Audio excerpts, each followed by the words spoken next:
are. Okay, so we're ready to start. Thank you everybody for joining us for today's Bridge Club. We're going to talk about whether or not you can make yourself and your practice or your place of business happy. I think that's a never-ending question, right? So we have today Denise Mikita here as our host, and to talk us through some of the things that she has done and she has found over the course of her career. And we do want to make sure that you all know that it's a mute-free zone, but if you're somewhere where you're making a lot of noise or there's a lot of background noise, mute out during the bulk of the conversation, and then feel free to unmute as you have a question. Raise your hand, put it in the chat. We want this to be a conversational type of atmosphere. So Denise has some really key points she's going to make, but we can certainly make this a conversation. It's not a lecture, right? We always say at the Bridge, this is not a webinar. We do not have PowerPoints. We don't show little videos because we always say that you would not bring a PowerPoint to a dinner party, so you're not bringing one to the Bridge Club. This is all about just talking and engaging with each other. So keep that in mind. There are a couple of new faces here, so just real quickly here. Beverages are important. This is kind of a coffee time, so if you have something other than coffee in your mug, you don't have to know about it. That's perfectly okay. We prefer that people show their faces, as we were saying earlier, if at all possible, because that really does help with the engagement. And if you have questions, raise your hand or put it in the chat, and Catherine and I will help you through that. So I want to tell you a little bit about our host today. So in getting to know Denise, I was fascinated by the fact that she could fit a bunch of categories for this week's Technician Week. This is day 3 of our Technicians Week, but she has 3 jobs. Yes, 3, and she's still standing, and she has a But this particular conversation today, is how you can, work and bring happiness to the workplace. So one of her jobs she chose actually was because of the culture in that workplace.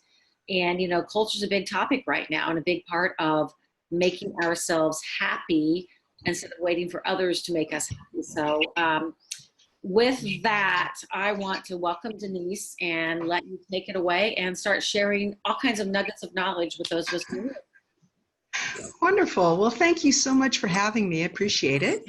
And can you hear me okay? We can. Yeah. Excellent. So I guess we start off with the tradition of the toast. We do. And so my toast is: ultimate work culture may start at the top, but here's to you and the difference that you make in the workplace. Oh, cheers. That's fantastic. So can we bring happiness to the workplace? And of course, we're going to say yes, because that's what we want. But I'm actually going to start by piggybacking on some comments that were made on Monday's Bridge Club discussing multiple jobs. And yes, I was eavesdropping through Rebecca's computer on Monday. And for those of you that don't know me, my name's Denise Mikita. I am a CVT of over 20 years. And one of my part-time jobs is working for Rebecca Rose and Catalyst Veterinary Practice Consultants. And the conversation on Monday was around maybe some hard or difficult times that you might experience, and how you may lose a little bit of yourself and break down and maybe use some harsher tones that you normally don't use.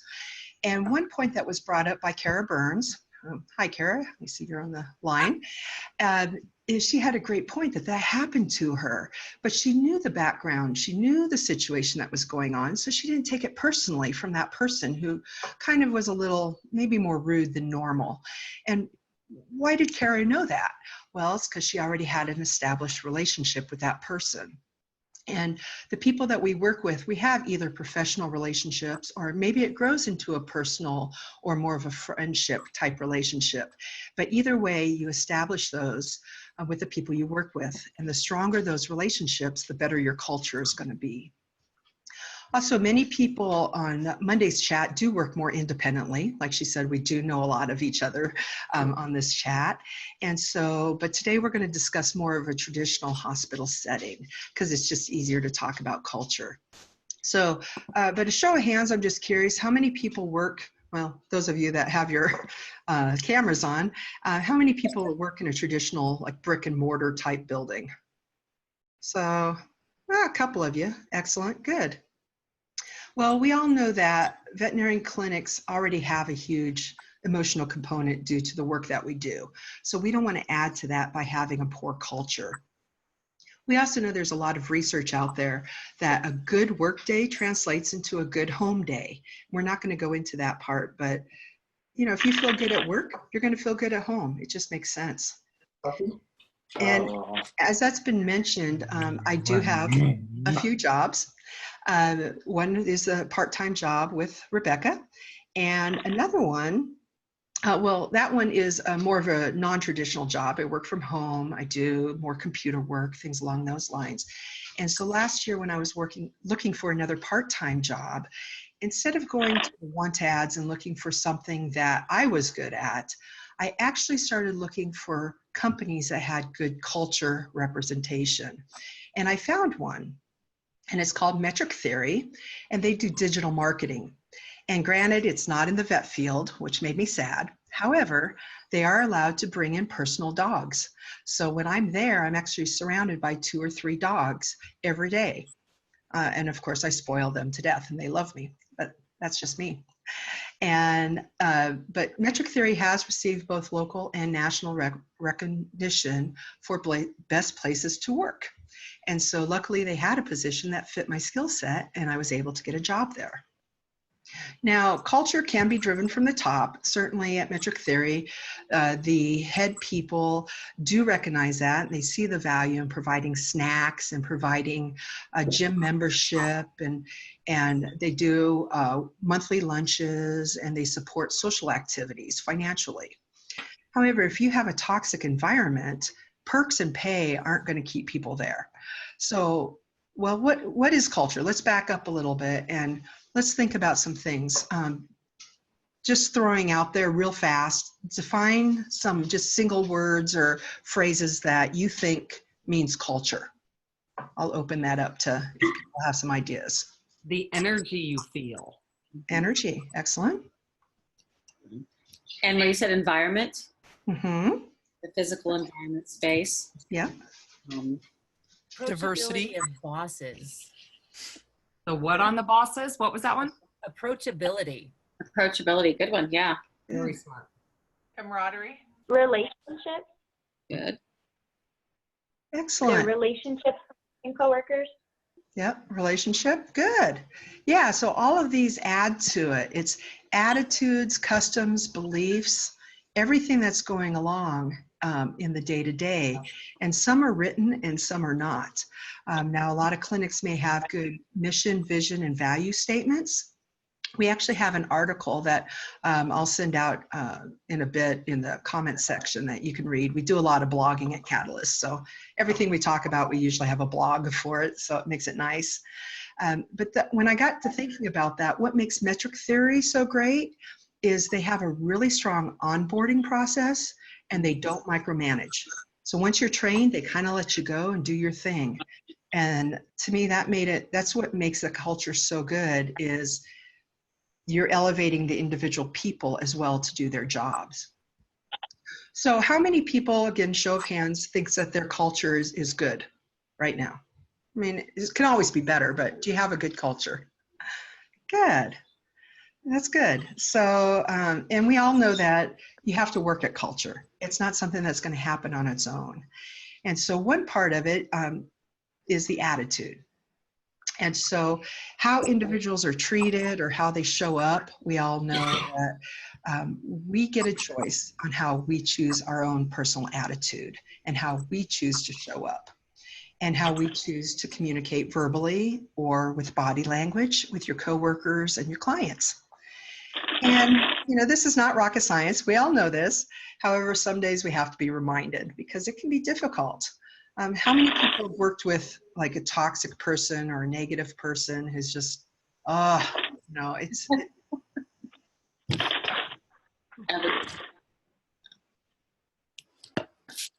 So what are some ideas that we can do to? I think I just told you. Yep. There we go. Oh, are we back? Yep, Okay. you froze for a second. Okay, sorry about that. You know, stuff in the air. So what's an idea of how to deal with a toxic person? And for me, one thing I'll do is make it into a game. And it's a mental game for myself, is that a lot of times when a negative person approaches you and has a negative comment, they want to see something negative in return. So if you turn that around and make something positive, it kind of throws them off their game. And so that's what I try to do is ignore the negative part of their comment, just pull out the words themselves, and then make that into a positive statement. And it can be a lot of fun for myself. Obviously, I don't tell them that, but just seeing what happens with their reaction. And then also, if you have a strong mission, vision, value in your hospital, you can refer back to that as well and say, look, it's not just me, you know, our mission is to make clients happy. Well, you know, how is that negative energy going to make clients happy, and turning it back on them that way and showing that it's a bigger picture issue. It's not about me. It's not about you. It's the big picture. And then finding the joy in your work. And I think that was mentioned on Monday as well. And what makes you happy, and really pulling that out. So are there any? Yeah, I have a quick thoughts? question. Yeah. Feel free to reach in, guys. But one thing that immediately came to my mind. So just out of curiosity, when you're playing that little game, if they're coming to you with like toxic energy and you're playing back with positive, what kind of reactions do you usually get? You know, it varies. A lot of times they just get more mad, which happens. Luckily, the environment I'm in now, I don't have that very often at all. So it's not something I've had to do lately, but it did happen quite a bit more back when I was working in some other situations. A lot of times they just kind of look at you and walk away because they don't know what to do.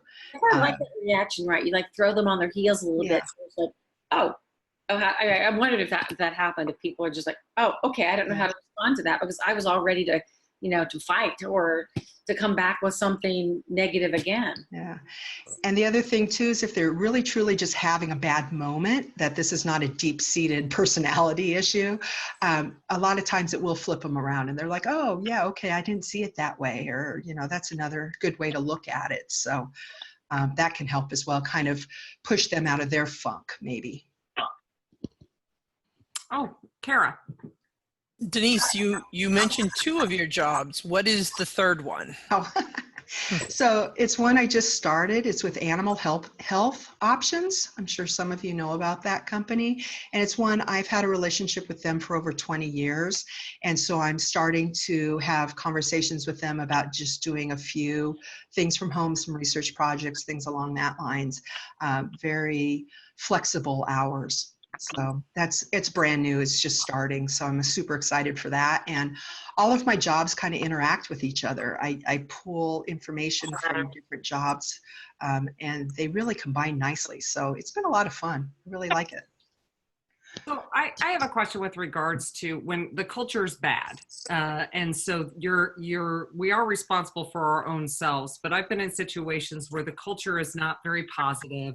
The energy is down. We mentioned about the approachability of bosses, et cetera, but you do like your job, but it's the environment isn't necessarily very positive, and you're starting to lose your energy to sustain, to want to go every day because the culture is sucking the life out of you. I mean, what would you recommend in those particular instances? Because I think that's probably more common where the culture isn't good, or you have a boss that as even John had, Thomas had put in there about like the notion of it's very toxic, right? So I'm just curious, you know, what would you recommend there? Because that's hard. Or anyone else, I'd love to hear other people's points of view. Does anyone else want to jump in?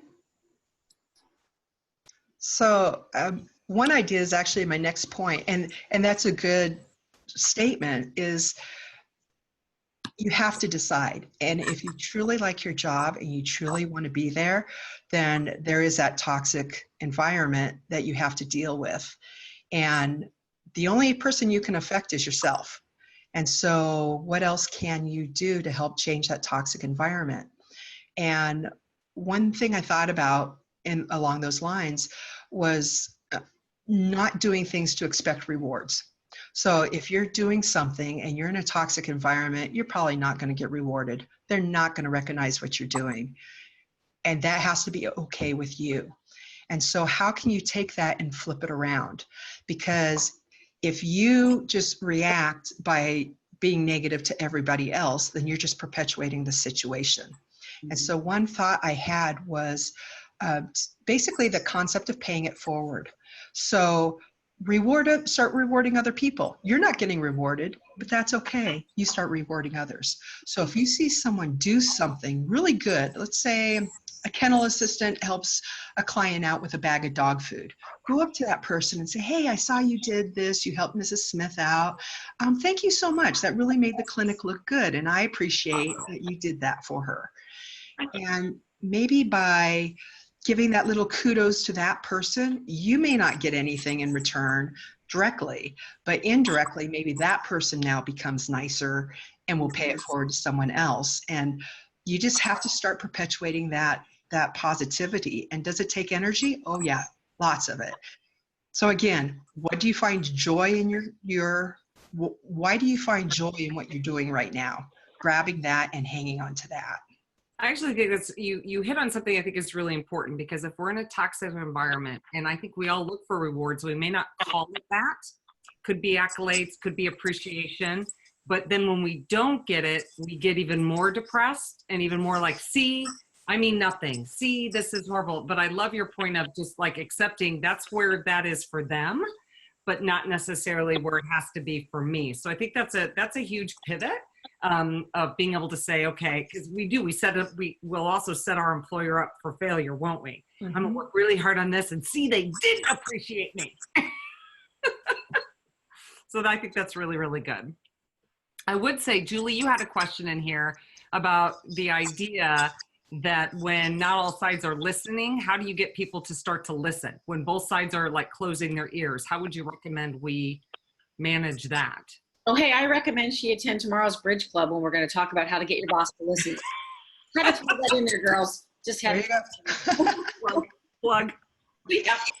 Yeah, I think a lot of that comes back to is building those relationships. Is why is that person not listening to you? And so one thing that can happen, which depending on how you set it up, is doing games to get to know your coworkers. And you start with non-threatening interactions. So in other words, why say, well, why didn't you do that? That's very threatening and very, it's just setting people up to put up boundaries. Is you say, so what did you do last night for fun? Or what do you do on the weekends? At Metric Theory, people are always asking how your weekend was, or, what are you going to do for fun?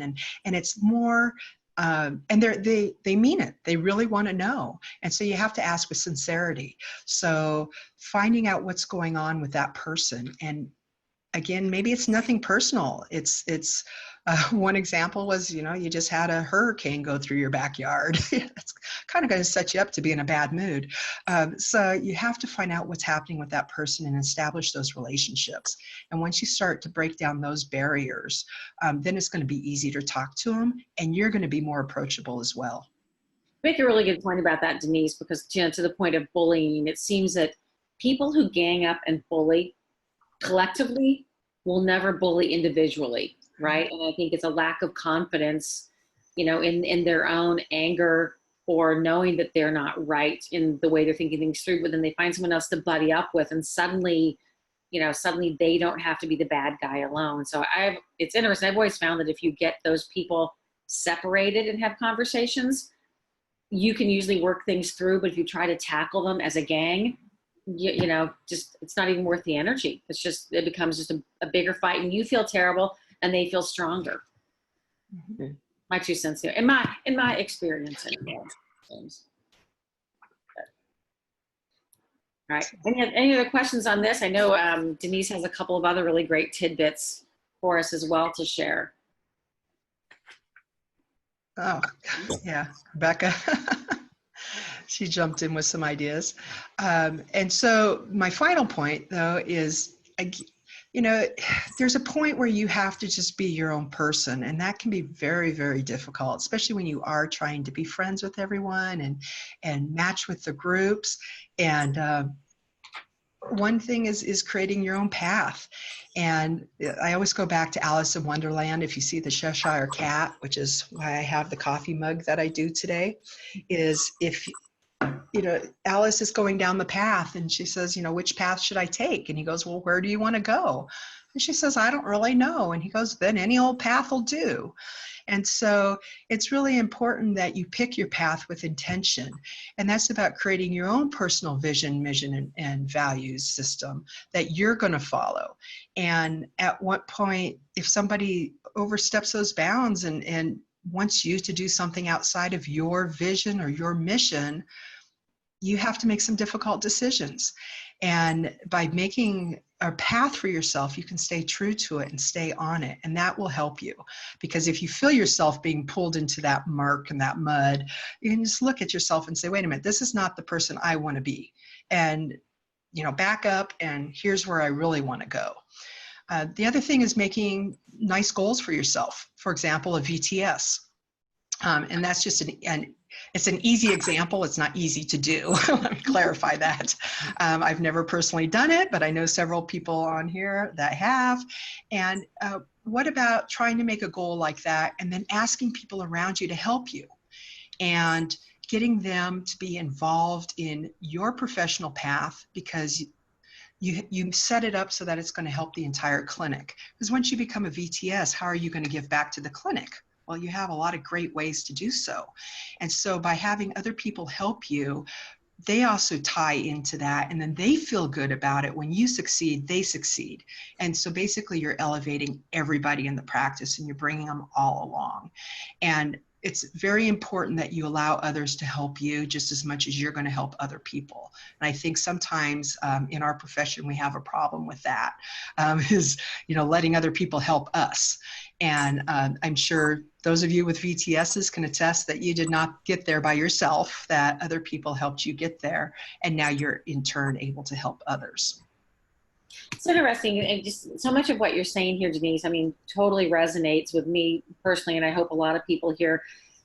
Summing it all up in a way, it's all about becoming your own leader too. I think so often we are looking to others to lead us forward. When I love that Alice in Wonderland quote, because if we don't know where we want to go, if we're not willing to lead ourselves, then we're at the mercy of the bullies. We're at the mercy of the bad culture. We're at the mercy of not being taken as seriously as we want to be taken. So I don't know if you would agree that that's, but I keep hearing a position of leadership, strength, and belief in yourself as really being core to finding your own happiness. I also thought, to your first point, your core values is basically what you were referring to, is you have to live your core values and find an institution or whatever, a culture that you have similar core values with. So those are both great points. Thank you, Denise. So I would add into that, just based on what Janet was just putting in too. I think companies put out a mission statement, but they don't equal that out to the culture. So the question will be, even when you're interviewing with a company, is how is that mission statement demonstrated in the culture? Because to the point of even what Thomas had put in there, and I'm assuming, I'm not sure if Thomas is a guy or a girl, so I apologize for that. But with that, the notion being that that then guides the leadership action and whether there's strong mentorship there based on the values of the company or the mission of the company. So I think it's a really critical, important point because I think you hit it right on the head when you were talking about the belief system, the customs, the attitudes. Those should all come down from the position of the company. And then do those things match with who you are as a human being? And if they don't, get the hell out. And I'd like to expand upon that piece, Catherine, because when you do and you have put forth the effort and you have, beaten your head against the wall for X amount of time and you realize this just is not working for me, whatever that is, and be really clear why it's not, realize that when you go to that next place, be clear on what you do want, because oftentimes it's like, I don't like this, I don't like that, this is not going to work. And yet, like a marriage, we walk back into the exact same relationship without realizing that I did it to myself. So being really clear on what do you value, what do you want in that next position. Anne Marie in here somewhere made a comment about how she found a place where she could have CE while at work like this. I'm like, that's precisely right. Be really clear on what you want, and meet those needs personally, professionally, financially, all of that. I agree. And I think this specificity, I think that's the right word, is really critically clear. We all know what we don't want. I don't want a boss that's a this. I don't want to have someone, micromanage me. I don't want, like, whatever those things are, but we forget to outline what we want. Well, and also going back to Monday statements and, rejuvenating yourself, you have to have a good support group. And if it's not at work, then you have to have it outside of work. And who are the people you turn to, and what is that? We get back into compassion fatigue and burnout and all of those issues. But that's all part of this. And if you have that horrible, horrible culture, you have to find that power somewhere else. And that can be challenging, and it takes more energy outside of work, but then you bring it to work. That drains you, then you fill it up somewhere else. So it's a give and take. Excellent point. So we are at 12:25. Oops, I slacked.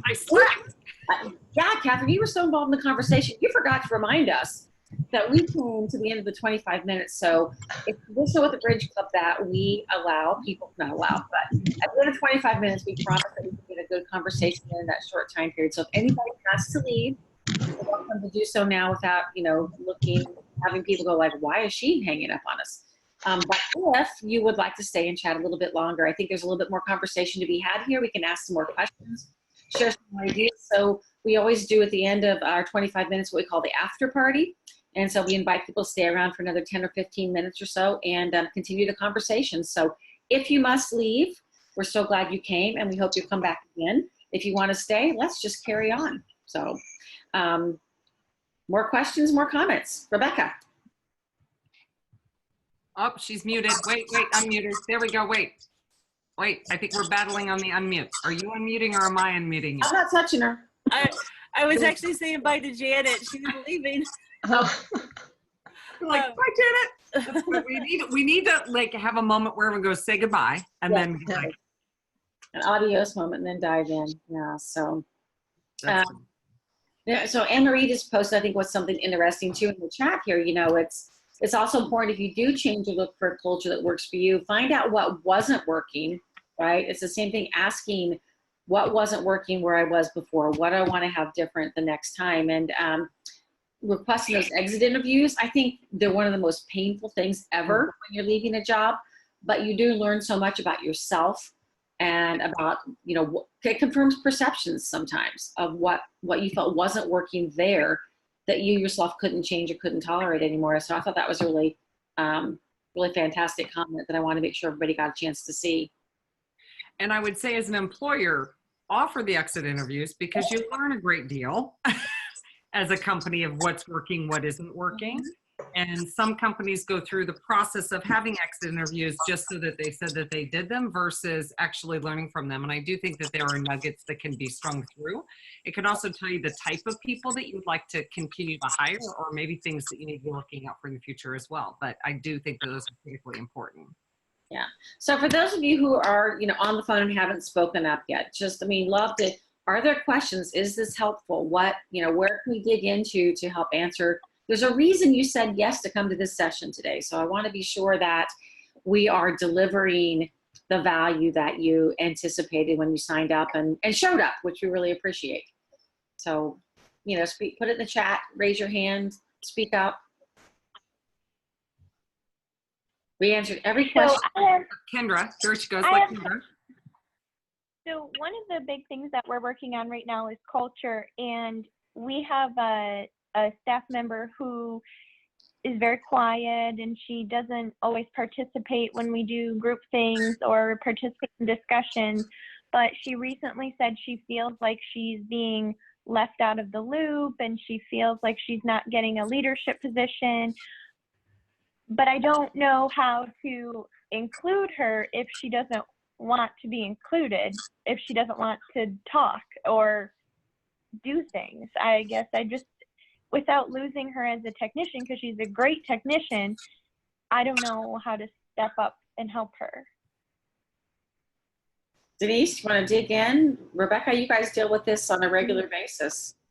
Yeah. And Rebecca, please jump in as well. The first thing is having that conversation with her and say, we want you to participate. You have to participate, and finding that gentle way to have that one-on-one with her first and letting her know how you feel, that, you know, this is in your corner. We want you. What's going on? And again, about going back to that relationship and finding out. And our job is so hard because we are a bunch of introverts for the most part. And so it is difficult, but we have great ideas in our head. And how do we coax those out? There are some great TED Talks about introverts. About how the time that they need to process. And we have created a workforce that is all extroverts, i.e. So her too. So I do think there's some value in taking a step back and understanding how it is to better communicate with her, to be able to pull more of what you need from her. So in that conversation is we want more engagement, but at the same time, we want to make it so that it's authentic to you and who you are. So how would that look to you? And then as an expectation of the group is understanding, just to the point of the reward, I expect someone, you know, to be like, oh my God, that's amazing. And most people are like, yeah, that's great, thanks. And I'm like, oh, it's not what I wanted. But if you can equal out to understand what they can deliver back, what does communication look like? I had a lot of introverts work for me previously, and I found that I had to give them time to think. They weren't on their feet to respond, and I just knew I had to give them time. So I had to build that into my process too, of making sure. So just as an idea, do a two-way street. It's not just on her for not communicating, or is the organization in the hospital also making it conducive for her to communicate back? That's a really good point. Yeah. Tara had said something like team meeting, looking at the personalities and how we communicate differently. In the advertising agency where I work, we actually did something called Strength Finders. And it's, you know, it's quick, it's easy, it's inexpensive. And that might be something, you know, Kendra, you guys could look at doing as well, because what you learn is how you communicate yourself and how those that you work alongside communicate or prefer to be communicated with. And so it makes you a little more thoughtful about the approach you take with people. You may be familiar with it, but we find it to be helpful. We have to keep working at it. And you know, if you walk away from a conversation, you're like, well, that didn't go well. And then you think for a moment how that person's makeup is, then you realize where you may be pushed a little too hard or didn't push hard enough. And I found that really helpful myself anyway, because I am a total extrovert. And when people need quiet time, I just don't understand it. So I need to back up and give people space. How many people are familiar with Strength Finders, just out of curiosity? Is everyone familiar with it? So Kendra's not raising her hand. Kendra, what I love about Strength Finders is it talks in everyday language. It is not a hard book where they give like, what is the Myers-Briggs where it's really difficult? And one of the categories is actually called woo, as in win others over. And so they understand that if that's what feeds a person is that component, or if they're very strategic in how they think. And it tells you how to work with that personality. And then also gives you, like, if you're a different personality, how, you know, it's meant for laymen. I have to be honest. It's meant for like any person can pick this book up and actually enjoy reading it. And it's really thin. It's very tactical. Like it's very, very tactical. One thing I want to comment to here before I forget, because I'll forget if I don't say it right now. There are so many great suggestions and things in the chat. So we will make sure we save the chat and share that with everybody when we send our thank you. You know, after this session too. So there's just a lot of good feedback and comments that are being shared. And we want to make sure we capture those and that everybody's able to hang on to those and use them. Yes, absolutely. Absolutely. Yeah. I like Anne Marie's things that they did it at their practice, and she thought at first is cheesy, but actually it helped, and it really does. It helps you realize who you are, what you bring to the table, and who other people are, and how, most importantly, do we find complementary pieces in that. Denise and I do a number of these. We've been friends, good colleagues for 18 years. Every single time we are extreme opposites on everything we do. And there could be a lot of problem in that, but most often we focus on how we complement each other in that. And not to say I don't roll my eyes at her, and she certainly rolls her eyes at me, but ultimately we find that. But Kendra, what I was going to suggest too is oftentimes all team members can benefit if you're having a team meeting on a subject, whether it's a difficult conversation or a low risk conversation. And I would suggest starting low risk conversations when you really get into good stuff. Giving them the material ahead of time, letting them see what you're going to be talking about, actually prompt them with questions that you're going to be talking to them about. And it helps them, they're already digesting it, they're already ruminating on it. For us that are in large animal, it's a good word. And then they can participate at a deeper, heavier level. Now, my question is that this woman wants to be a leader. I would ask her, what does she want to lead? How does she want to lead? Because it might be helping coach her to see what a leader does. A leader steps out of their some comfort zone and engages. So it comes back to somebody else's conversation on what does she want to do? I think maybe Julie said that. Yeah, it's true. When you're a leader, you go to them. You don't wait for them to come to you, right? I think some people think that you're going to become a leader, or you get a position of power, whatever, and you just sit around and everybody comes to you. It's like exactly the opposite. The more people you lead, the more you have to go to them and follow up with them too. And it gets kind of exhausting sometimes, but it's part of the responsibility that comes with it. You mentioned she was interested in leadership. Perhaps if she is and has demonstrated that, provide her with a pathway that, you seem to be interested. These are some areas that we would look into for that sort of thing. Perhaps these are some areas you can do to strengthen that, blah, blah, blah, blah. Good suggestions, yeah. This is awesome. I have to just say, I love it when people are jumping in and helping each other. Love this. It's more about the Maybe we should start a business, Brenda, where we do this. Hey, let's talk. Let's talk afterwards about that. So truly, guys. So at the start of the session, we really didn't talk much about who we are as a Bridge Club because I was so eager to jump into the conversation. But the whole idea, the whole reason Catherine and I formed this is because we really thought people were getting too far away from having conversations and spending too much time in their phones or sending emails. And we're all looking for ways to connect with other people and network and share ideas, right? So we thought, let's get people together virtually, but see faces and talk about things that are common concerns, common issues, common joys that we all have. And, by doing that, we can engage with other people, make it easy. You don't even have to leave your couch, basically.